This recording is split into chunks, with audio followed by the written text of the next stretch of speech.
and I am pleased to introduce our next presenters. We're going to learn about the Trusted CI Framework and NOIRLab's experience as an early adopter. We're talking to Scott Russell and Craig Jackson from Indiana University, as well as Chris Morrison from NOIRLab and Bob Coles from Bright Light Information Security. It's great to have you guys. Thanks, Susan. All right, so let me share my screen really quickly here.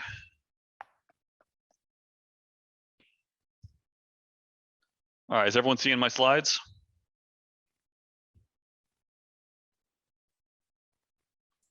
We got it. All right, cool. Then let's go ahead and get started. All right, so as Susan said, my name is Scott Russell. I am a senior policy analyst at Indiana University's Center for Applied Cybersecurity Research. I also happen to be the lead for the Trusted CI Framework program, and as such, I am here talking about the Trusted CI Framework. The Trusted CI Framework has actually come up a couple of times already in the summit, so hopefully you all are a little familiar with it. But if not, we'll cover that, so don't you worry. All right, so a quick little overview about how today is going to work. First, I'm going to give a quick little 15-minute update on some of the current events in the land of the Trusted CI Framework. But then we're going to spend most of the time on the NOIRLab Engagement panel. So as you probably heard, over the past year, we've been engaging with NOIRLab as the first official Trusted CI Framework adopter, and we want to talk to them about it. This is also where we're going to have a lot of time for a Q&A.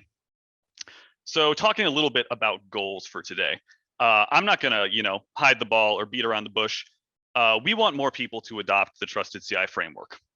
That is our goal with this presentation. That is my intended outcome. I hope you leave this presentation thinking that sounds cool. I want to do that. But I realize just me talking about how great the thing that I am currently technically in charge of is not that persuasive.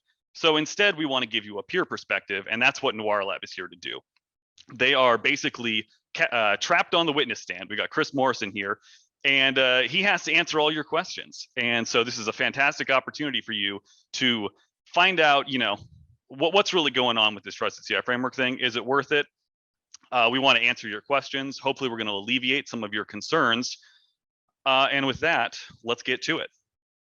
All right, so like I mentioned, we're going to start off with just a very quick overview of just what is the Trusted CI Framework. I think a lot of people here are at least a little familiar with it, but it never hurts for a refresher.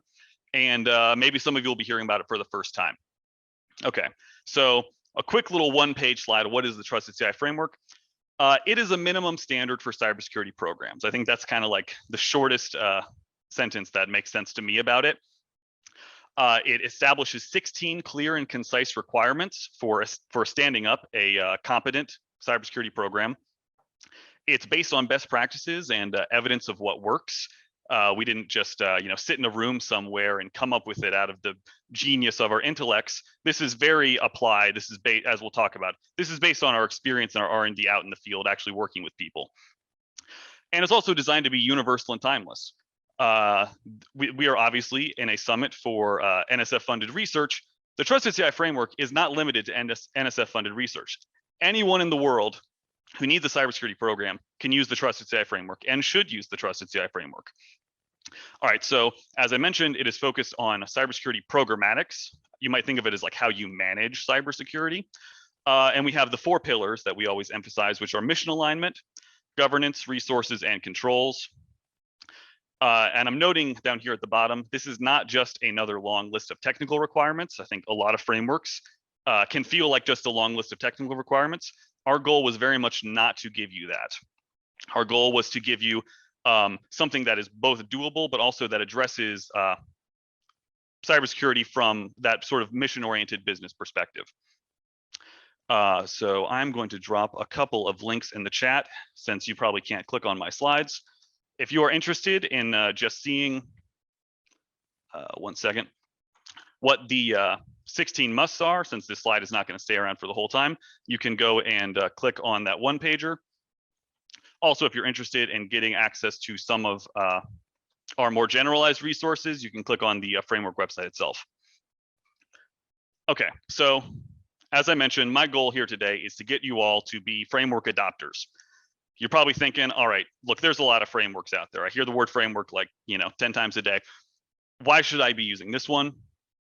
First and foremost, this one is doable. I think a lot of frameworks, when you look at them, they're just overwhelming. You don't know where to start. The Trusted CI framework is not designed to be something that overwhelms you. It is a minimum standard. This is something that any organization can and should be able to achieve. But I think perhaps even more important, it's designed to support your mission, right? This is not some sort of a checkbox compliance where somebody somewhere says you have to do it, so you're going to do it. This is a framework that is actually built to support your mission in a fundamental way. I mean, we heard yesterday that Rob Beverly in the opening statements mentioned this is about enabling science. And that's what the Trusted CI framework will do. It will help you enable science. I mentioned this before, but this is built from Trusted CI's on-the-ground experience and research and development actually engaging with NSF science. And because of that, it targets a lot of really common barriers we see to effective cybersecurity programs. So like I said, this is not some ivory tower thing. This is built in the field and has been, refined by fire. And hopefully Chris will be able to attest to. Additionally, it wasn't just us. So when we developed the framework implementation guide, which goes into more detail about how to do the 16 musts, we also stood up this body called the Framework Advisory Board, which is a diverse group of stakeholders from all across the research and science community, which just oversaw this whole process. Because we don't want to just, make standards detached from the community that's going to impact. We want to make sure we're getting input so that the things we're saying are actually working for the people who are going to use it. And maybe this is actually, I keep saying every point is the most important point, but this one might really be the most important point. This is just going to enable the rest of your cybersecurity efforts, including other frameworks and compliance. So one, this is not a framework to stand in place of other frameworks. This is a framework that will actually support all of your other cybersecurity efforts. Now, you don't have to do multiple frameworks. If you're going to pick one, we think you should pick ours. But if you have to do something else as well, the Trusted CI framework is still going to help because it's going to put into place the foundations for you to go out and do what those other frameworks probably don't address, which is these programmatic fundamentals. And finally, I think this is an important point for some people, that this is a good tool for building leadership buy-in, because the language and the level of focus for the framework is very much at an organizational leadership level, right? We're not going into the bits and bytes of technical controls. We're talking about business concerns. And I think leadership will understand that perhaps more than if you start talking about specific control implementations. All right, just a little quick semantic detail about something that we will use a lot throughout when talking about the framework. We use two words, adopt and implement, when talking about the framework, and we're very intentional about them, and they do mean different things. So what does it mean to adopt the framework? Well, to us, adoption is a commitment. It's saying, all right, I am going to put the framework at the foundation of my program, and I'm going to base my program on it, and I'm going to basically commit to use it. It doesn't mean that you have done everything to perfect satisfaction. You are not, as we might say, fully implementing every single one of the musts, but you have established that each of the musts becomes a strategic priority for you. So put another way, adoption is easy, right? It's kind of like a promise. It's like we're promising that we're going to use the framework. And that's what our goal here today is. We want people to make that one extra step. It's not just a resource that exists out there that you're like, oh yeah, we use it sometimes. We want you really to make that commitment to say, no, this is something that we're going to base our program on. But ultimately, it should be easy. Implement is the harder one. This means you're actually going to go out and do all of those 16 musts and get them to a point where you have reached the minimum level of competence. Now, as I mentioned, this is still very doable, but it is a longer term goal, right? You can't implement it in a day unless you just happen to already be doing everything, in which case, congratulations, you're awesome. Please tell us how you did it on your own. Okay, a couple more updates. One, many of you have probably heard about this before, but this year we published a framework implementation guide targeted at research cyber infrastructure operators. So framework implementation guide just means this is more in-depth guidance targeted at a specific community. That community is research cyber infrastructure operators. This was where I mentioned before the Framework Advisory Board. That body was stood up to oversee the development and publication of the Framework Implementation Guide. You were able to access it on the second link I just linked at the Framework webpage. A couple of additional resources that have come out this year. We updated a couple of our templates and tools. So we have a new MISP template, the Master Information Security Policy. Also updated our incident response policy template. And we have a new document, which we'll probably talk about a little bit more, called the Cybersecurity Program Strategic Plan. All these are available at the templates page. And as always, we're interested in feedback on all of this stuff. So we want to hear how you're doing. If you've already adopted the framework and you haven't told us, well, please tell us. We would love to hear. We always want it. We will champion you to the ends of the earth. Are you using the FIG? Are you having success using the FIG? Are you having any unanticipated challenges, or just any other experiences you want to share with us?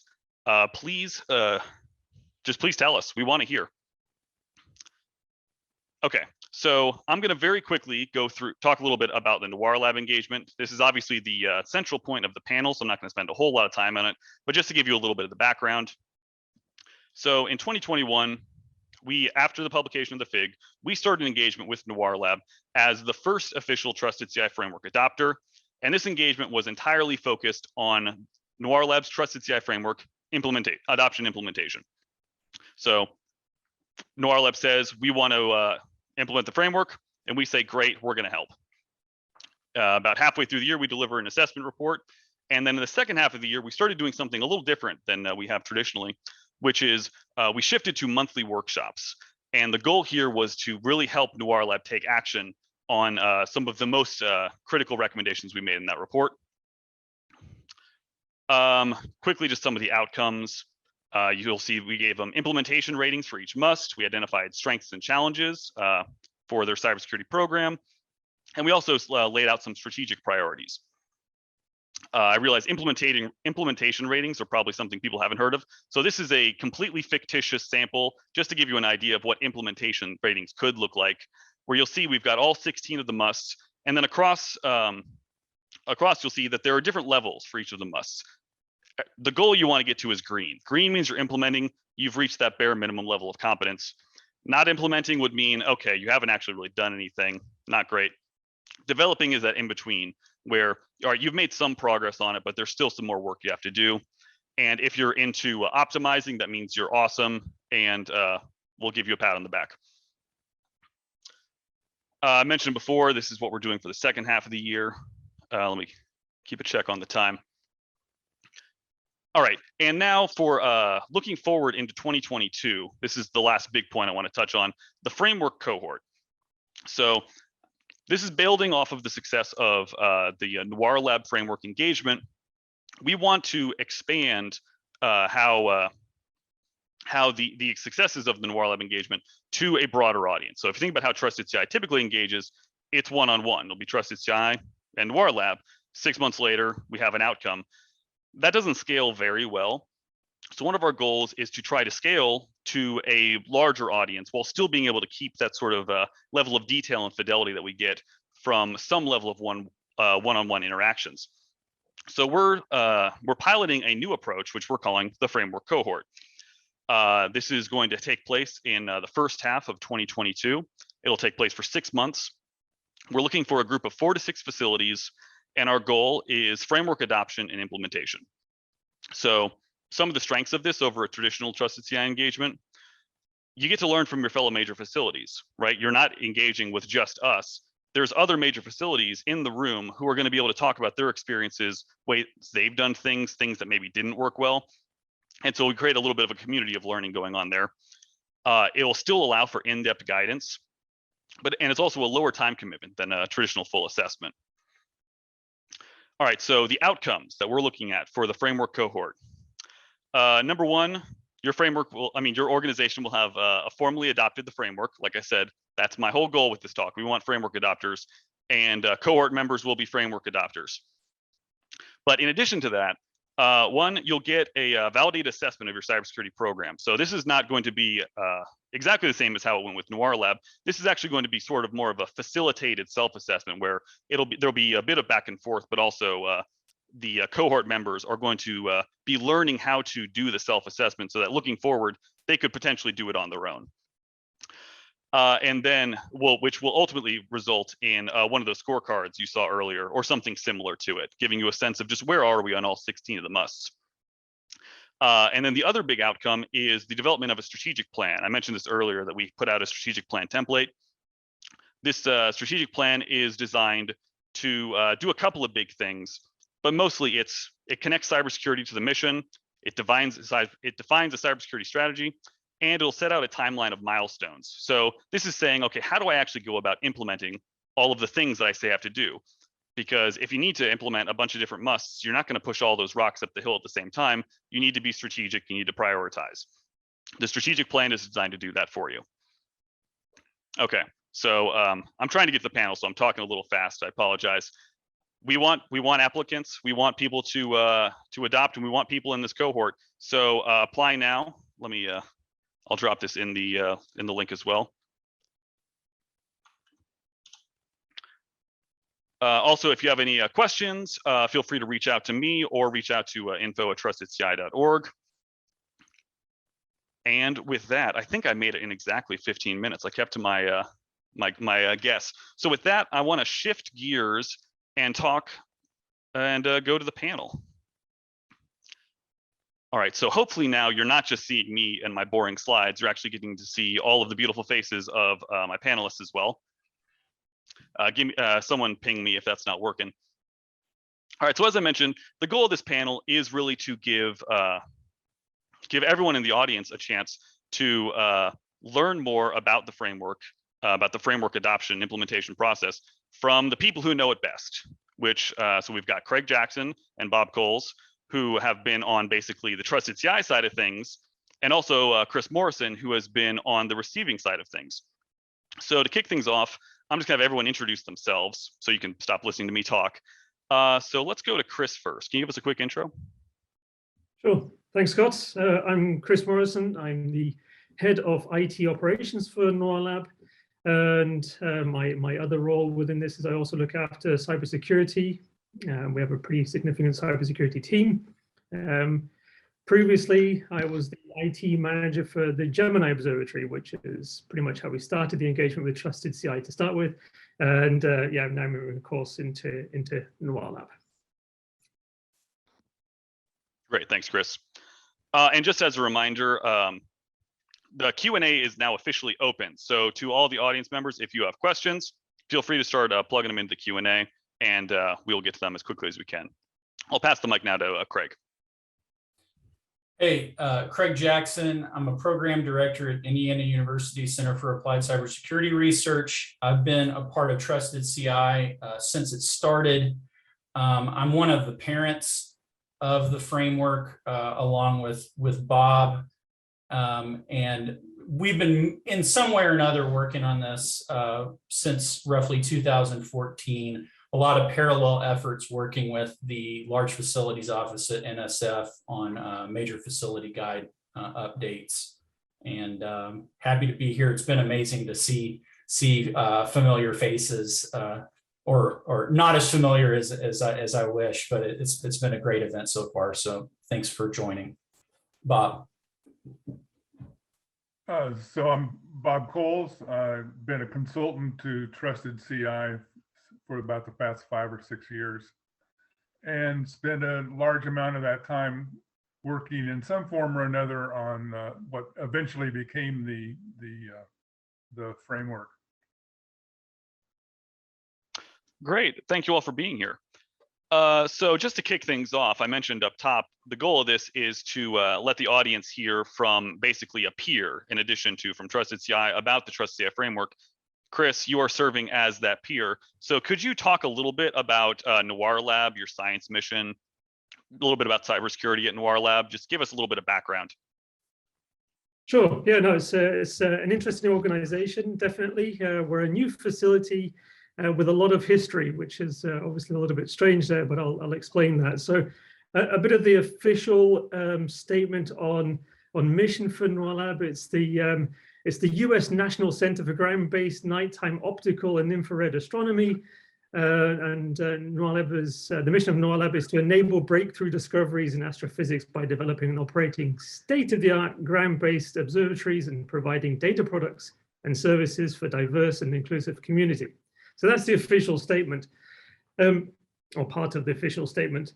What it is for us, from a cybersecurity perspective, from the IT perspective, is actually a little bit more real, and that is that NOIRLab operates 5 programs that are distributed between Chile, Hawaii, and Tucson.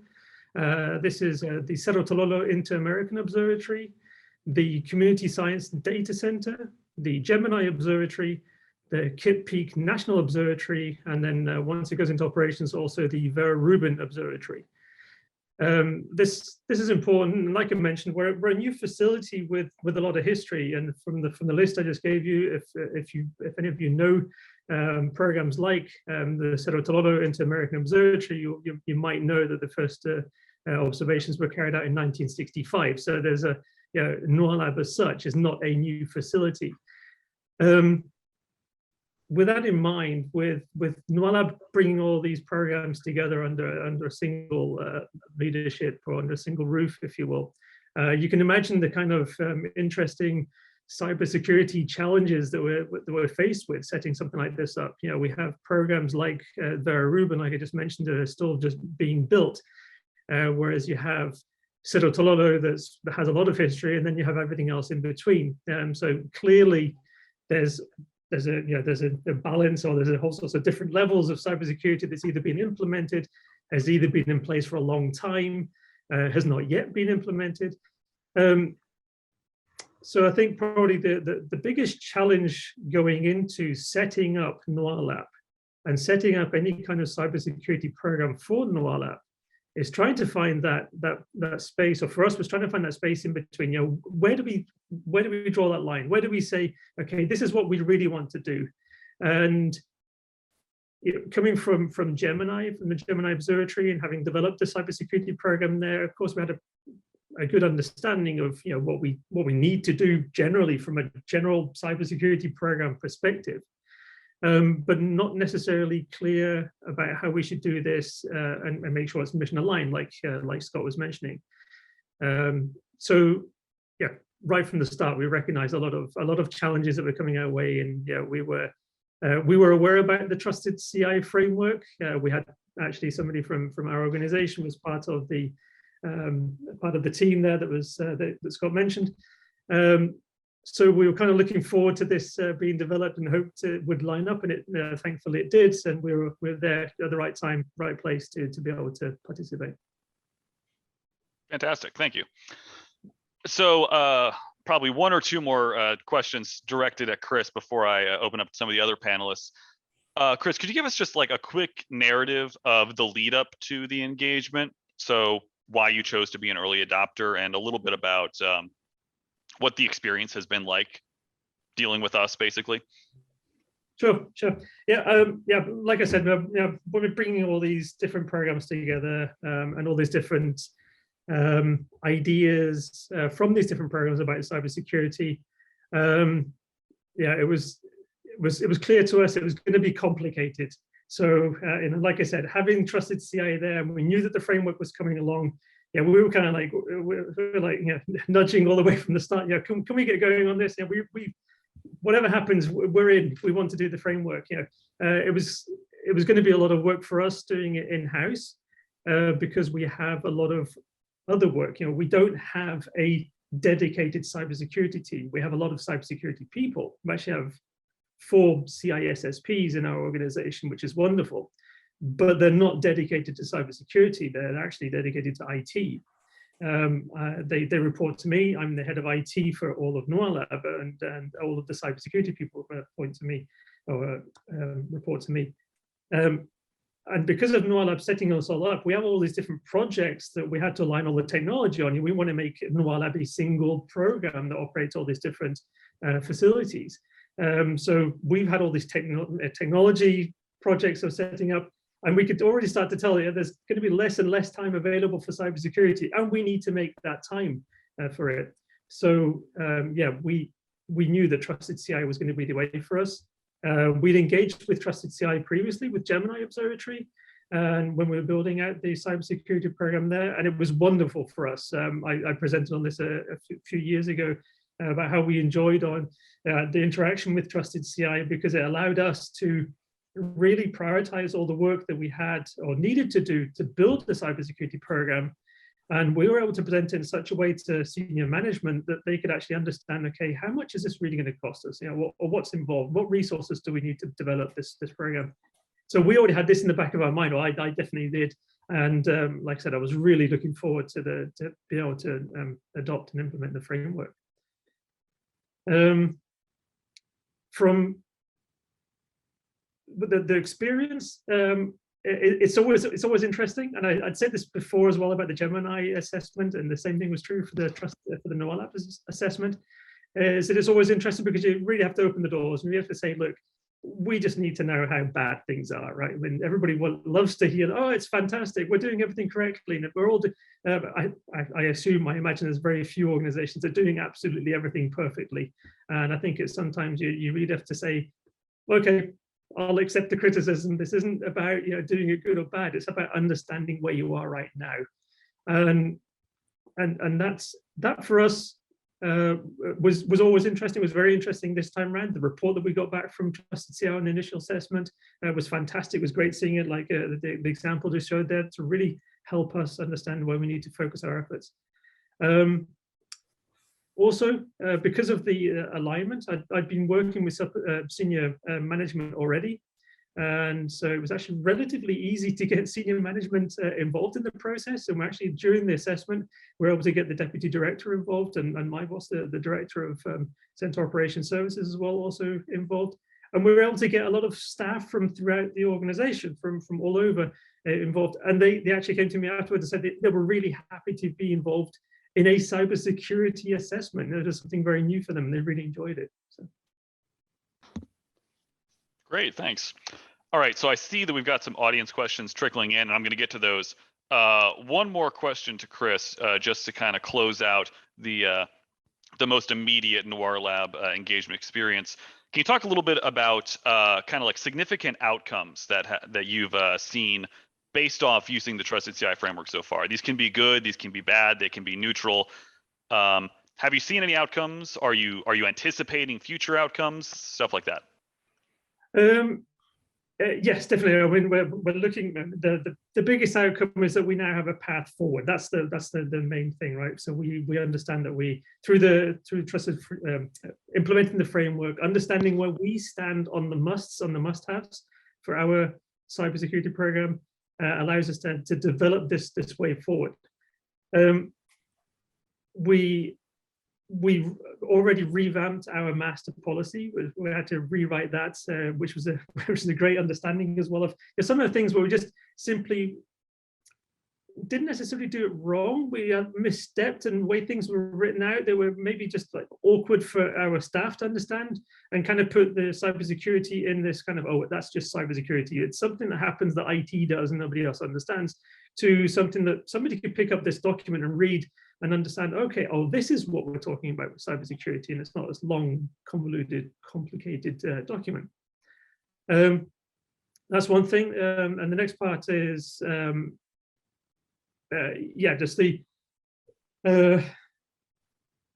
developing that strategy based on the report that came back. So understanding that there is a science mission, there is a cybersecurity mission. We know where we are now, we know where we need to go, which means we have an immediate strategy that we can develop. And this is something we're still doing. We're still setting up that strategy. And that's going to let us then develop and assign resources as needed to cybersecurity throughout the next couple of years. Like you said at the start, Scott, it's not something you just switch on and you've got the framework. You're going to have to put some work into this. This is it's a great understanding for us. It's bad if you want to say, okay, well, now we know what we need to do. There's a lot of stuff we need to do, but it's good in the fact that we can now organize this and actually assign resources in a sensible way to cybersecurity. Yeah, no more ignorance is bliss, I guess. Right. Also, I appreciate the plug for the cybersecurity program strategic plan linked in one of the links I put here below. All right, so I'm gonna go and try and address the first audience question. I'm gonna paraphrase this one a little bit. This is from anonymous attendee. They're asking about basically how does the Trusted CI framework interact with some of the other frameworks and compliance-y things that exist out in the world, NIST CSF 800-171. Are there points of incompatibility? Would the framework make it easier to implement 800-171? So let's toss to Craig first. Do you have any thoughts on that? Yeah, I think Scott, you've emphasized a lot. The framework is about cybersecurity programmatics. I think organizations that have compliance requirements that have to do 800-171 on some part of their environment, those organizations probably need something like the Trusted CI framework even more desperately than organizations that don't have compliance requirements, because you need to have that fundamental programmatic structure to manage cybersecurity in order to be able to look at something like 800-171, which is just a pile of controls, a lot of them technical, and figure out what are we going to do with these, and how do they fit within an environment where we might have to accept some risk, at least for a while, and we're going to have. Chris talks about prioritization. So I don't see conflicts there. I see the framework as something that's going to enable you to handle when you have compliance needs. Scott, you mentioned that at the highest level, the framework is not meant to be limited in application just to science facilities. And this is why when we've talked to our close Navy colleagues, they immediately started using the framework, because they've got tons of compliance requirements and saw that sort of gap in having a clear understanding of the programmatics that have to underlie it. I'm curious what Chris has to say about this, because NOIRLab, especially in all of its glory and distribution, absolutely has some, whether they're cybersecurity or privacy or export control, compliance requirements that are relevant to them. Like, did you see a conflict? Is it just piling on more effort to bring the framework in, or what? No, and for me, it's the other way around. I mean, for bringing the framework in facilitates us. It makes it a whole lot easier for us to understand. I always see the framework as this nice vehicle that really organizes all these things for you. It really provides this visibility into what's going on, as opposed to, like Scott was saying, ignorance is bliss. Yeah, you have this perfect, well, a very good understanding of where you really are, as opposed to just assuming that you're doing the right things. You can bring in all these controls. We've opted for the CIS control set of baseline controls. That you can do all this and hopefully hitting all the right points, but without having any kind of real assessment or anything that to measure that against, it's going to be complicated. So for me, really, it's not piling on more work. I think it really does, for us at least, it makes it a whole lot easier, understanding why we're doing things and what benefits we're going to get out of this. Great, thanks. Bob, did you want to jump in on that one, or did we sufficiently? Well, you covered most of it, but I think one of the major things is to make sure that the cybersecurity program is really addressing the mission, addressing the science, and not just just a pile of controls that you implement without sort of really thinking about it. And the prioritization there is, of course, crucially important. But I think the mission impact or mission alignment is really important, and it's what is missing a lot of times, particularly when you just look at these other frameworks. Yeah, that's a really good point. You take the example of 800-171. It's a confidentiality scheme that was not at all developed for NSF science. It's designed to protect CUI, and so not very well tailored to the science mission. All right, so we're getting quite a few audience questions coming in here. I'll go on to the next one. I think I might paraphrase this one a little bit as well. But this one's basically asking about, the question is, does Trusted CI do the risk analysis for the engaged facility? This is from Arun. Craig, Bob, do you want to talk a little bit about risk and how Trusted CI engagements and the framework kind of interact? Yeah. So, hi, Arun. In terms of risk analysis or risk assessment, those terms can be, can mean different things to different people.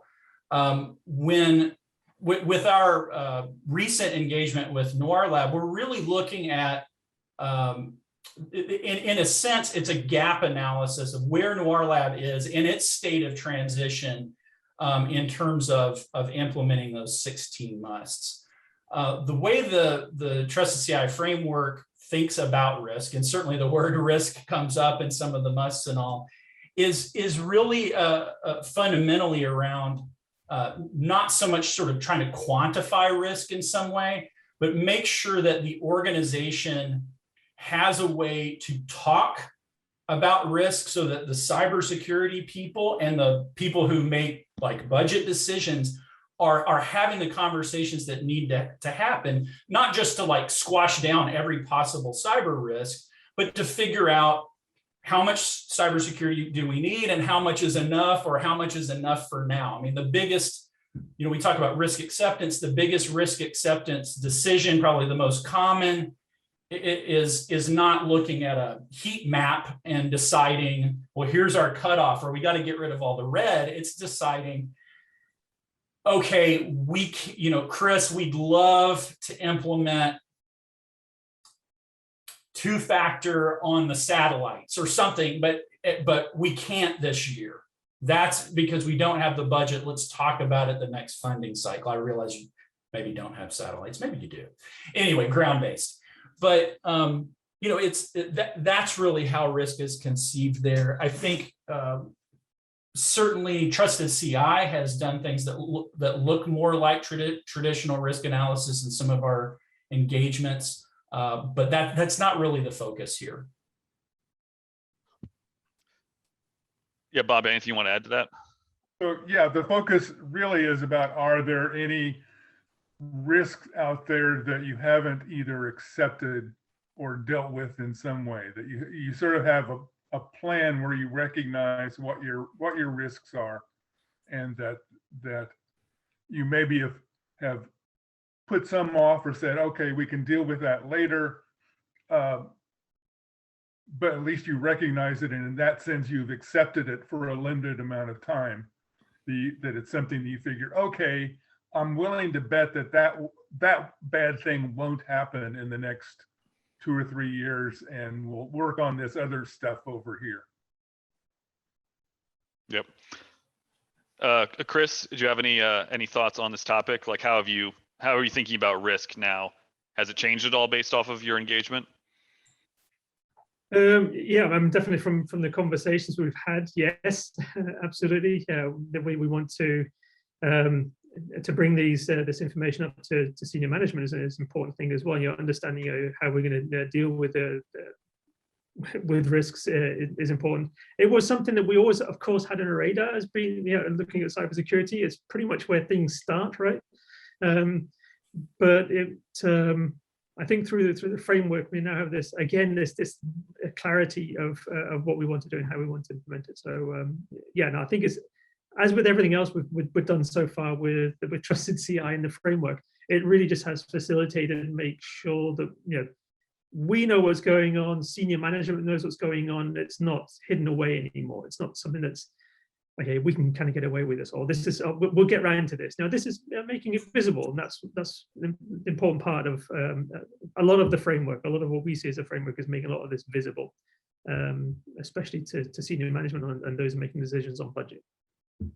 Yep, that makes a lot of sense.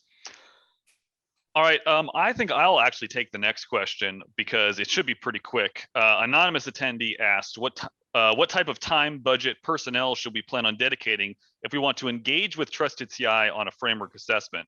I'll also pass to Chris probably after this. But so as I mentioned in my brief little presentation up top, starting in 2022, we are changing from the traditional one-on-one engagements to the cohort, the framework cohort. And one of the perks of the framework cohort is that it has a smaller time commitment, hopefully. So what we're anticipating right now is there's going to be monthly workshops. So once a month for 3 to 4 hours for 6 months. Someone can quickly do the math. What is it, 18 to 24 hours roughly? And then we're estimating maybe in the range of like 8-ish hours of homework. So outside of the workshop times, we'll kind of send you away with some work to do on that, so that when you come to the next workshop, you'll basically be prepared to engage during that more limited time period that we've got. So that's what things are going to look like kind of moving forward. Chris, if you want to talk a little bit about sort of like personnel time with regard to like the engagement thus far. Yeah, so the initial assessment that we did, and I was trying to remember, I couldn't exactly remember. I mean, it wasn't that bad. I can't quite remember exactly what we were looking at the time. I seem to remember it was maybe something like 4 hours a week at the time between all the different panels and people that we were talking to. But that was really just to discuss and go through the interview process from our side. And that was maybe for, I'm thinking maybe a month or two. It wasn't that much more. Sorry, I can't quite remember that part. But it wasn't anything significant, and I think that's the important part. The fact that I can't remember is actually probably it was something that we could easily absorb into our normal workflow. Like I said, we were able to actually reach out to directors and people from all over the organization that just working remotely, very busy lives that we all had, and they were able to join in, participate in this conversation. So it wasn't anything. It wasn't a heavy workload to get the assessment done from our side, from the NOIRLab side. From the rest of the engagement, that's where things obviously started to pick up. Like I said, we've had monthly meetings. They're about 3 hours long each. Those we're talking about with workshops that we have here. We talk about what we've done, the work that we've done in between these monthly workshops is things like developing the master policy that I mentioned, working on the strategic document. These are things that we identified as priorities that we need to get done right now. So we were going to have this work anyway for us as a cybersecurity team. So these are certain things that maybe we're going to develop. Maybe we wouldn't have worked on the master policy.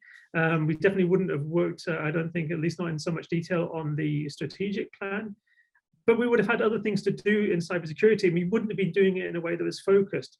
So from a time investment, I would say weekly, we're probably looking at 6 to 8 hours, I think. But to be honest, I think we would have had that anyway with less of an outcome. This is more of a focused outcome with probably the same time investment. Now, what we did have to do to make that happen, though, was stop whatever we were doing or whatever we had planned in cybersecurity to focus on this.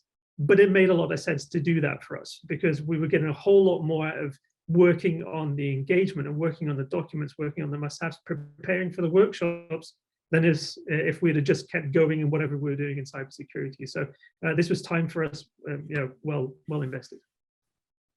Awesome, fantastic answer. Thanks. All right, I'm going to take a next audience question, which is from John Haverlack, asking, are you aware of the Jason report and/or are they aware of the Trusted CI framework? I've heard rumors there may be a broader top-down NSF cybersecurity program effort. Would such an effort use the Trusted CI framework? So let's see. I'll pass to Chris first if you want to talk about that. Yeah, so I think I can mention this. I talked to the JSONs. Part of that committee, and yes, they are interested in this, and of course, NOIRLab is implementing and adopting the framework. So I think the immediate answer to that is yes. Craig, Bob, do you have any thoughts you want to check in there as well? I mean, I think the answer is my honest answer is I don't know. We got a little bit of a briefing from Rebecca yesterday about what NSF is seeing in the draft report they received. There was definitely some acknowledgement that Trusted CI is providing some value to the community. Rebecca talked about some kind of identified need to systematize the assistance that Trusted CI is getting to major facilities. And I'm reminding myself that the Jason study was very focused on major facilities. And so, I hope that the framework is that sort of, flexible thing that we can rally around that is part of that systemization, if that's kind of something that NSF decides to get behind. But, so far, I think those of us kind of working on the trusted CI side have felt good about what we've been hearing. I think that it's not clear what NSF is going to do in terms of systematizing the cybersecurity effort or the cybersecurity guidance, but I think the framework is really perfect for this. It should not be viewed as just something for large facilities or major facilities. Even small awardees are typically embedded in a larger organization, where a lot of these things that are addressed by the framework are sort of like already taken care of by the larger organization.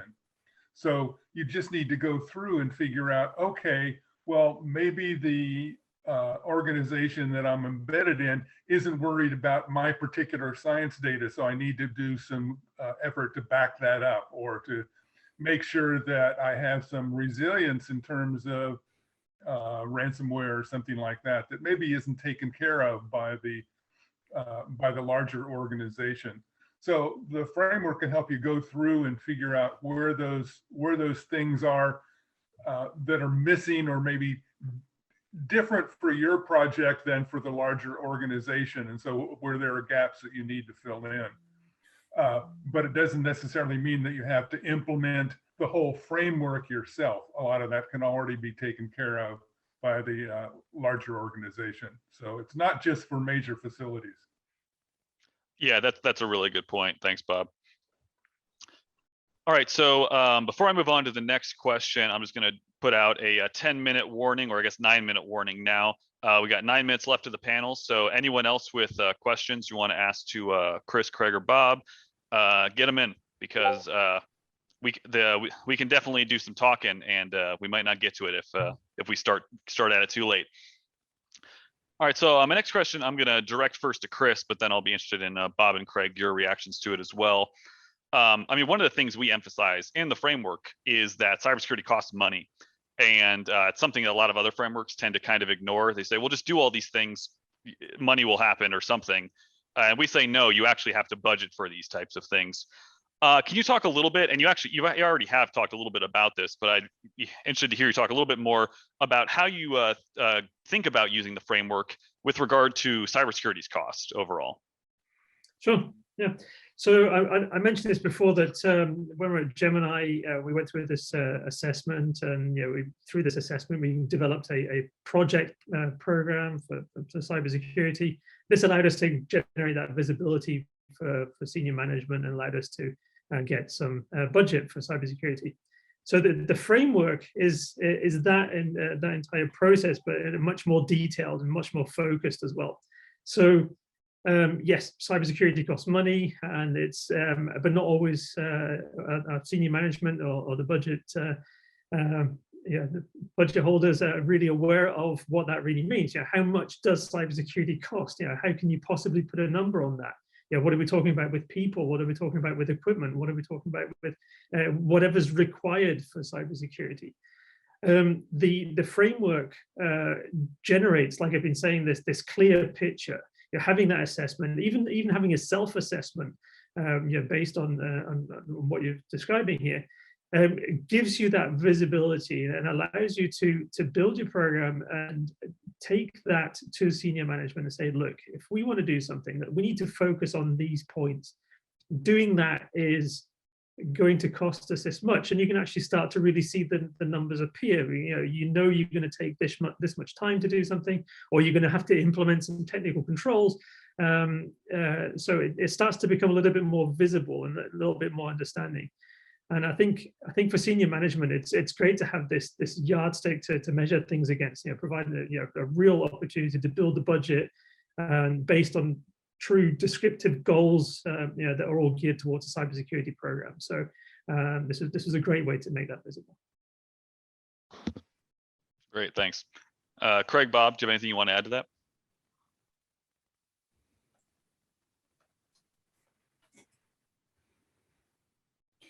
I've definitely fielded the question before, sort of like how much does the trusted CI framework itself cost to implement? And of course, it's easy to say that depends, because it depends on who's implementing it, how excellently they want to implement it. But in and of itself, it's very much designed to be. It's going to cost money. It takes human effort to do these things, right? But it's very much designed to both be affordable and to put these fundamentals in place that we believe are ultimately going to save you. I mean, I'd like to think that the NSF mission is not entirely fungible, right? That there's bigger things, not just reputation, but truly NSF's mission and the science mission. But that in terms of protecting that mission and protecting the money that drives that mission, I think we really believe that having those programmatic fundamentals in place will save money, save reputation, save mission over time. So I think of it as an investment. We've really tried to design it to be a reasonable investment. Organizations that have a mature cybersecurity program may do an assessment and realize, yeah, we're doing this stuff, right? NOIRLab is sort of interesting because there's a lot of maturity there in terms of cybersecurity, but because of their transition, their ratings are not all like in the green and blue, because of all that transition going on. So yeah, there's factors in play, but I really want to emphasize, if you're looking at the framework and the framework implementation guide, because there's a lot of guidance in there. If you look at that if you try to turn that into a massive checklist, sure, you're going to spend more money. It's not meant to be that way. It's meant to provide those fundamentals, and then you can build from there. Yeah, and just to add to that as well, I mean, any of the major facilities are also, everybody should be driving some kind of cybersecurity already. So it's not like you're not doing this. This is or shouldn't be anything new. It should be just a more focused and better way of doing things. That's something else as well to keep in mind. So yeah, I agree. It's completely affordable. Great. Bob, anything you want to add there? Well, I think one thing to add is that the assessment to start things out can be done at a number of different levels, number of degrees of emphasis, so that you can do a very high level assessment and get some sort of idea where you're going, or you can get a very much more detailed assessment, sort of like depending on how much effort and time you want to and money you want to spend on it. But certainly the implementation is this framework is just sort of like what you need to be doing, and you're probably doing a whole bunch of it already, as has been said. So and I've got to get it. I know we're running low on time, but the training that we're doing on Friday afternoon, part of that training is going to be talking about how to do a very lightweight self-assessment, right? Because you don't have to, you don't have to have us there. You don't have to have the kind of intensive assessment that we did with NOIRLab to look at these things and kind of figure out where you are. And so we'll walk through some examples and really talk in some detail about how to do a lightweight self-assessment and get going. Yeah, thanks, Craig. I realized just when Bob started talking, I was like, I forgot to plug the training. I was plugging so many things this Friday at 1 p.m. Eastern. Yeah, we're going to be giving an in-depth training on this question of getting started, which includes that assessment piece Craig mentioned. All right, we got 2 minutes left, so this is probably last call. I see one question here from an anonymous attendee I want to touch on really quickly. It asks, is there a plan to publish framework implementation guides for industries beyond research cyber infrastructure? And if so, when? So I think this is a really good question. The strict answer is not currently, but if there is a lot of demand, that is something that could potentially change. But all that being said, the framework implementation guide, it says it's for research cyber infrastructure operators. Realistically, 95% of the content in this guide, maybe more, is going to be useful for everyone, right?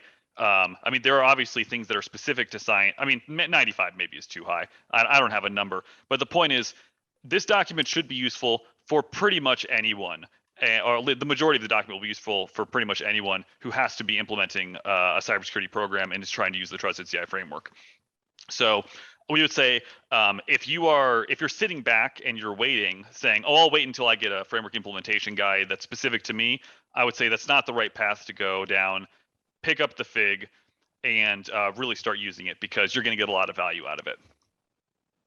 Or fund us to build another one. Or that. And on that note, I have the privilege of releasing you all for a whole 15-minute break before we come back to talk about Stinger and threat intelligence. I'd like to thank Craig, Scott, Chris, and Bob for a wonderful panel. We learned a lot. Thanks, guys. Chris, thanks so much. Really appreciate it. Thank you. All right.